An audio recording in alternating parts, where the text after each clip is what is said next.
سلام به همه شما بینندگان بسیار عزیز، بسیار ذکی، هوشمند و به چشمدور و به دل نزدیک ما.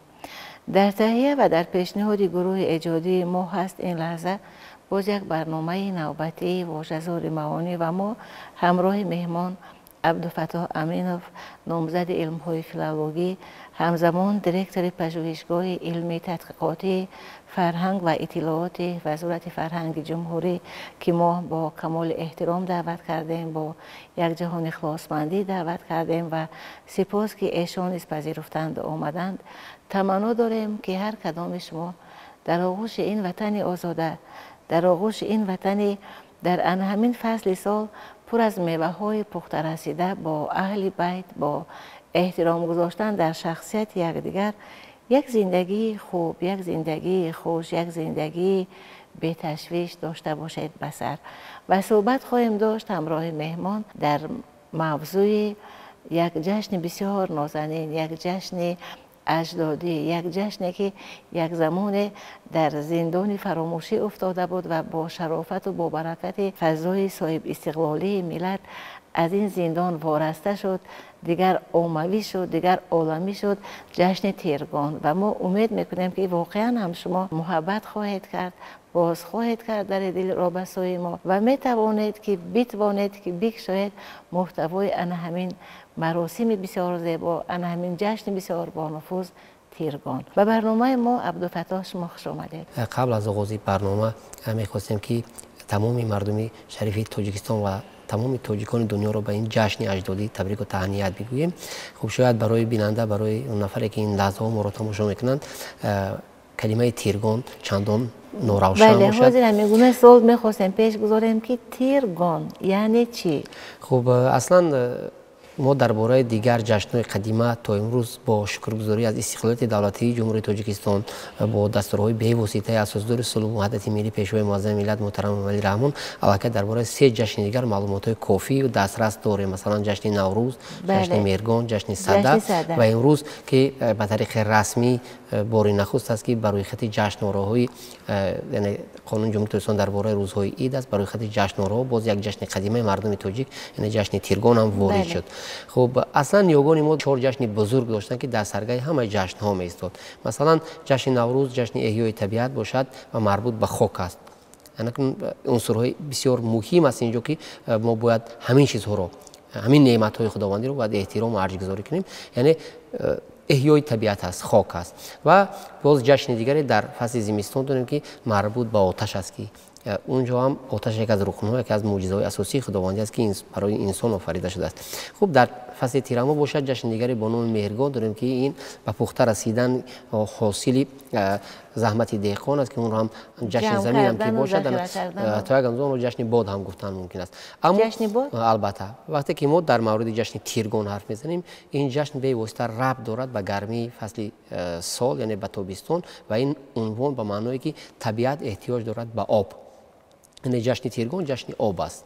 تیرگان یعنی خوب اصلا وقتی که ما به سرچشمه‌های تاریخی نظر می‌افکنیم اینجا کلمه تیر در سرچشمه‌ها چند معنی اومده است. که اگر به معنای امروزه تاجیکیش بگیم اگر همون تیر یا که از پیکان رانده میشود اون باشد، اما در اوستا و دیگر سرچشمه‌های تاریخی تیر از ریشه کلمه تیشتر یعنی ازید و نگهدارنده آب است که میگوید که خداوند این ازید را به اون خاطر آفریده بود که این یعنی نگهدارنده همین دریا.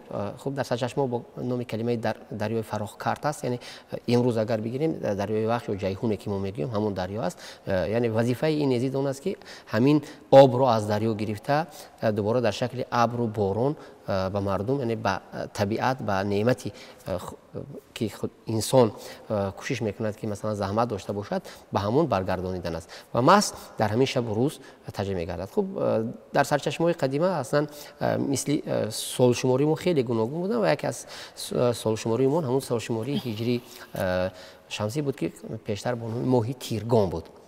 خب یعنی ماها نام داشتند و در داخل همون ماه با روزی مخصوصی همین مربوط به همون بود که نامش گرفته میشد. مثلا ما ماه تیر داشتیم، هم ماه تیر داشتیم و هم یک روزی تیر جشن تیر و گونه این منصوبیت به معنای جشن گرفتن بله. استقبال کردن است. یعنی ماه تیر داشتیم و در روز دهم ماه تیر اگر با سالشماری امروز یعنی سالشماری گریگوریانی بگیریم، اگر این برابر با روز سوم یعنی از یکم تا سوم ایول راست می آید. یعنی به شک و شبهه ما این شب و روز در همون عرفه جشن تیرگان قرار داریم. خب اصلا جشن تیرگان چگونه جشن است و از دیگر جشن ها چی تفاوتی داشته باشد؟ خب در سرچشمه های تاریخی اسطوره و میثولوژی قدیم هم هست، یعنی روایت ها هست، نقل ها هست، بس در شکل افسانه های بازمانده است که میگن محض در همین شب و روز گویا شاه فریدون با افراسیاب نبرد میکنن برای اسقاط کردن مرزها، یعنی ایران و جنگ ایران و توران، و در همین شب و روز میگن که 10 روز افراسیاب در محاصره بود تا اون که راضی شدن که مرزها رو چگونه تقسیم کنند. و این گونه میشود که میگن که به ایرانیان میفرمایند که باید پهلوان کمان بیافکند و همین تیری او پیکانی تا کجایی که رفته رسید از همونجا مرز ایران و توران جدا کرده می شود. خب آرش کمانور گفتنی پهلوان بوده است، اون رو دسترس میکنن و اون میگوید که من برای مرز و بوم جان خود را دریغ نمیدونم و چونان نیزه میافکنم که بعد از اون جسم من پاره پراکنده می شود، اما خیلی سرحد ایران وسیع می شود. این در نظر دارد ایرانی باستان رو. و آرش واقعا میگه که وقتی که از نیزه از کمان تیر افکند، اون تیر یک شبانه روز در آسمان رفت و در همین ساحل دریای فراخ کرد که امروز ما اگر به اصطلاح بگیم دریای آمو، در همونجا سرحد ایران و توران تقسیم شد و به درخت چهارمغز میگذد. پس از اون جسمی آرش پراکنده شد و به خاطر پاس داشتن همین قهرمانی آرش جشن تیرگان تجلیل می‌گردد. این البته بگذار یک تخیلاتی بافته مردم است، اما به هر صورت یک دریچه تاریخی به خاطر جشن گرفتن این جشن نیاگان ما تجلیل کرده میشد. اما خود جشن تیرگان چنانکه که گفتیم به خاطر اصلا به خاطر گرامی داشتن نعمت طبیعت یعنی آب است. در همین شب و روز واقعا طبیعت به آب احتیاج دارد و مردم کوشش میکنند که هر گونه احتیاجات خود را توسط همین خواهش آرزو و نیت خود برآورده کنند و توسط جشن گرفتن، استقبال کردن، دعا کردن به درگاه خداوند همین حاجت آنها برآورده شود. و این جشن در گذشته با چه شکل برگزار می‌گردید؟ خب البته جشن تیرگان در ساحل رودخانه ها و در ساحل اقیانوس و دریاها تجلیل می‌گردید و مردم به خاطر گرامی داشت آب را یعنی جوی‌ها، آب‌ها، دریاها را پاک می‌کردند در عرفه جشن تیرگان. و جشن حتما در ساحل دریاها رایج می‌گردید. هر گونه طعام و هر گونه میوه‌جاتی که روی خوان گذاشته می‌شد اصلا رنگ کبود و رنگ آبی داشتند. اصلا مقصد اساسی پاکیزگی و گرامی داشتی آب بود. و البته شکل های بازمانده اون گرچنده که تا امروز در شکل اصل به ما نرسیدن، شکل های بازمانده دیگری جشن تیرگان وجود داشت. مثلا ما تا امروز یک عنعنه مشهور در ناحیه‌های گوناگون جمهوری داریم با نام اشگلان. همین اشگلان شکل تغییر یافته جشن تیرگان است. یعنی مردم ببینید وقتی که در آخر ماه می و اول ماه ایون وقتی که طبیعت به آب احتیاج دارد و بارانگری نمی شود، مردم یک نوع عنعنه خلقی داشتن و باور داشتن که این عنعنه تاثیر خود را میرساند و در ساحل دیها یا که رودخانه ها آنها طعام معمولی میپختند. البته اون طعام از همون جمع کرده خود بانوان بود. البته جشن تیرگان مربوط به بانوان است، یعنی خودی همین جشن زنانه است، یعنی خودی همین فرشته تیرگان یا تیشتر میگن در سرچشمه‌های تاریخی این سیمای زن است، پیکره زن است، چون زن خصوصیت تولید کننده دارد و همین زمین هم خصوصیت تولید کننده دارد. و همین خاطر به خاطر اون که گرامی داشته شود یعنی در سیمای زن پیکره مخصوص میساختند که در مثلا ولایت سوخت و شمالی مملکت اون رو سوسخوتون میگن، در قسمت جنوب باشد اون رو اشگلان، یعنی پیکره زن میکردند. در بدر خانه ها اون رو میگردوندند، سرود اشگلان رو میخوندند، زنان بر سر روی یکدیگر آب پوشی میکردند، حتی مردان رو هم تر میکردند. یعنی همه لباس اندام انسان باید که حتی همون پیکری که لخته که میساختن باید که تر از آب میشد. و در جایی که مثلا به هر در خانه که میرفتن به عنوان با اونها یک مشت غله یا دانه یا لوبیا میدادند و از همون محصول جمع شده در قد کوچه یا یک جای وسیع که اونجا ایدگاه نام داشت طعام مخصوص می‌پختند با نیازمندان بیماران به در خانه تقسیم می‌کردند و دعا می‌کردند که خداوند نعمت فراوان خود را بر سر مردم بریزد و همین گونه جشن‌ها دایر می‌گردند و واقعا باوری داشتن که بعد از اون 2 روز و 3 روز بارون میبارد و غله دوباره شاداب میشود. سلامت باشید. چه زحمت‌های پشت سر شد شما رو و چون شما هم کسبان شما رو که این جشن زیبای اجدادی نیز به طور رسمی باز شناخته شد؟ واقعا وقتی سخن درباره جشن‌های ملی می‌رود، پیشوای معظم ملت از حضور صلح وحدت ملی محترم امامی رحمان بعد از به دست آوردن استقلالیت دولتی و آهسته آهسته رو به بهبودی گذاشتن جمهوری تاجیکستان و ترقیات همیشه کوشش می‌کردن که ما برای معرفی بیشتری ملت و تاریخ تمدن خود باید که رو بیاریم به سرچشمه‌های تاریخی و احیا کنیم جشن و عنعنه‌های ملی اجدادی رو، زیرا در عمق همین گونه جشن و مراسم ها اصلا فرهنگ نیوگان ما نهفته است و آهسته آهسته احیا کردن، زنده کردند و نخستین بار در سخنرانی پیشوای معظم ملت سال 2017 نخستین بار کلمه تیرگون در سخنرانی رسمی ایشون صدا داد. اونها گفتن که ما جشن‌های خیلی زیاد، جشن‌های بزرگی ملی از قبیل مهرگان و تیرگان و صدا و نوروز داریم و همینجا کلمه تیرگان صدا داد و آهسته وقتی که جشن‌ها احیا گردیدن گرفتن پیشنهاد کردن که همه جشن‌ها باید احیا گردد و ما دریافتیم که البته ما گفتیم که طبیعت از 4 عنصر آتش، آب، خاک و باد بنیاد شده است و در سرچشمه‌های تاریخی هم همین گونه است و ببینید که در همین 4 عنصر مقدس ما 4 جشن ملی داریم که مربوط باز به همین 4 عنصر طبیعی. مثلا ما گفتیم که نوروز به خاک، فرض کردیم مهرگان به باد، صدا با آتش و تیرگان با آب منصوب است و از همه چیز نازک دیگر در آن است که ببینید که همین 4 جشن ما در 4 فصل سال که در طبیعتی مثلا آسیای مرکزی به ویژه مردم یاری و تبار جای دارد، در همین 4 فصل سال راست می‌آیند که طبیعت به همین عنصرها سخت احتیاج دارد. مثلا ما گفتیم که نوروز در بهار است، صدا در زمستان است، مهرگان در تیرماه است و تیرگان در فصل تابستان. یعنی جشن‌های ما خیلی ریشه‌های تاریخی دارند و از همه چیز نازک دیگر در آن است که جشن‌های ما ساخته نیستند. مثلا وقتی ما درباره سرچشمه علمی دارند، سرچشمه تاریخی دارند، از همه چیز مهم ارتباط به حادثه‌های گوناگون طبیعت دارند. مثلا وقتی از همین لحاظ میتوان گفت که سرچشمه علمی دارند. واقعا وقتی که ما سخن درباره سال نو میلادی میرود، ببینید که سال نو میلادی همه ساله یک رنگ است و خب البته این تاریخی اونها است برگرفته از دیگر تاریخ‌ها سرجم شده یک جشن ساختند، اما وقتی که سخن درباره میاد همه ساله 31 دکبر فرض کردیم ساعت 12:00 یا 24:00 شب فرا میرسد. اما وقت‌هایی که ما درباره جشن‌های ملی خویش حرف میزنیم، نوروز مثلا ببینید 21-22 برابر شوی طبیعت است. یا فرض کردیم تیرگان در موسمی درازترین روز کوتاه‌ترین شب که طبیعت سخت به آب احتیاج دارد. یعنی در موسم دیگری برابر شوی شب و روز در فصل تیرماه جشن مهرگان داریم. هنگام کوتاه‌ترین روز و درازترین شب که طبیعت به گرمی احتیاج دارد، یعنی مردم از سردی های زیاد دلتنگ میشوند، جشن دیگر دارن به اونها میسازند. یعنی جشن های ما به طبیعت به حالت های گوناگونی همون گردش آفتاب راست میگن که این خوشبختی و خرسندی مردم تاجیک هست که امروز ما جشن های زیاده داریم. یعنی تاریخ ما اگر که زنده میگردد ما نیاز به اضافه و نیاز به واهمه و به سانه نداریم. خب درست است. یعنی که وقتی که ما درباره احیای طبیعت و احیای جشن و عنعنه‌های ملی حرف میزنیم، یک چیزی هست ما داریم، یعنی درباره دیر خود جشن‌های ملی ما سرچشمه‌های تاریخی معلومات دقیق دادند و دیگر اینکه وقتی که ما با مردم توسط همین گونه برنامه فهمونیم که همین جشن مربوط به همین عنصر است یا به همین موسم سال است، مردم خوش میپذیرند و باور میکنند که ما داشتیم. وقتی که ما مثلا حالا ما تیرگان میگیم، برای مردم شاید این نخستین برنامه است، چندان فهمون نیست، اما وقتی که ما شرح میدیم که تیرگان همون اشغلان یعنی همون مراسم‌های مربوط به آب است، واقعا میدونن که تا سال‌های نزدیک این گونه جشن‌ها در فرهنگ ما وجود داشتن و مردم به این باورها بودن که حتما تاثیر خود را میرسونند و همین گونه در فرهنگ ما از قدیم این چیزها بود. و باید چیزی از همه جالب دیگر این است که وقتی که ما درباره جشن‌های ملی، احیای جشن‌های ملی میگوییم، ما باید شکرگزاری از اون کنیم که توسط همین جشن‌ها از منبرهای بلند جهانیان ما رو میشناسند. مثلا ببینید امروز 3 جشن بزرگی ما در دفتر یونسکو همچون میراث فرهنگ غیر مادی ثبت نام گشته است: نوروز، مهرگان، تیرگان، صدا و برای ثبت نام گردیدن علاقه گروه عالمان از پژوهش تحقیقاتی فرهنگ و اطلاعات در همراهی با کارشناسان جمهوری البته در همکاری با کارشناسان جمهوری اسلامی ایران نقشه داریم که برای سالهای آینده جشن تیرگان را هم ثبت نام کنیم.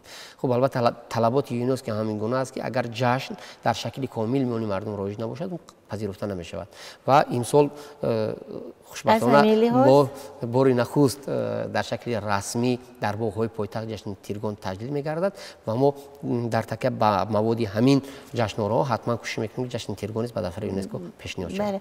پس مبارکمون باشد احیای باز یک جشن بسیار زیبای اجدادی و سال آخران معرفی ان همین جشن، زنده گرداندن ان همین جشن در زمان صاحب استقلالی، در زمان رشد تکنیک و تکنولوژی حتما که چه حکمت دارد برای نسل جوان این ملت؟